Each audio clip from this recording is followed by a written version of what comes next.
نبی علیہ السلام فرمایا اے ابو ہریرہ جو چیز تمہیں نفع دے اس کے لیے پوری کوشش کرو اور دیکھنا کاہلی نہ کرنا، سستی نہ کرنا اور اللہ سے مدد مانگ کے چلنا۔ پھر بھی رزلٹ تمہارے خلاف آئے تو کبھی نہ کہنا کہ اگر میں یہ کر لیتا تو یہ ہو جاتا، اگر میں وہ کر لیتا تو وہ ہو جاتا۔ یہ اگر مگر شیطان کا دروازہ کھول دیتے ہیں۔ تقدیر پہ کوئی تکیہ کر کے یہ نہیں ہے کہ کوشش چھوڑ دے، سستی نہ کرنا، کاہلی نہ کرنا۔ یہ نہیں ہے کہ خالی پیپر دے آؤ اس پہ دروشی پڑھ کے پھونک آؤ، اس سے بھی کوئی پاس ہوگا۔ کوشش کرو، اس کے بعد بے شک جو مرضی پڑھ کے پھونک دے رہو۔ سستی اور کاہلی نہ کرنا، پھر اللہ سے مدد مانگنا۔ تو نبی علیہ السلام تو کہتے ہیں مدد اللہ سے مانگنا، اور نبی علیہ السلام نے ابن عباس کہتے ہیں مجھے سواری کے پیچھے سوار کیا اور مجھے کہا ہے بیٹے اللہ کے حقوق کی حفاظت کر، اللہ تیری حفاظت کرے گا۔ ذرا الفاظ غور سے سنیں، اللہ کے حقوق کی حفاظت کر، اللہ تیری حفاظت کرے گا۔ کیا زبردست الفاظ ہے۔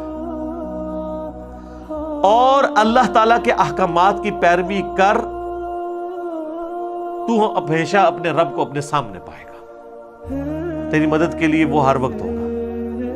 اور جب بھی تجھے سوال کرنا ہو تو صرف اللہ ہی سے کرنا، اور جب مدد مانگنی ہو وَاسْتَعِن بِاللَّهِ تو صرف اللہ سے مدد مانگنا۔ اور بچے جان لیں اگر پوری امت مل کے تجھے ذرے کے برابر بھی نقصان پہنچانا چاہے اور اللہ نہ چاہے تو نہیں پہنچا سکیں گے، اور اگر ساری امت زمین و آسمان کی ساری مخلوقات مل کے ذرے کے برابر تمہیں فائدہ بھی پہنچانا چاہے نہیں پہنچا سکیں گی مگر جو اللہ چاہے۔ اور پھر حضور نے اس کو مزید مور لگائی، آپ نے فرمایا کہ تقدیر کے صحیفے خشک ہو چکے ہیں اور قلم اٹھا لیے گئے ہیں، یعنی جو اللہ نے فیصلہ کیا ہے نا وہی ہونا ہے۔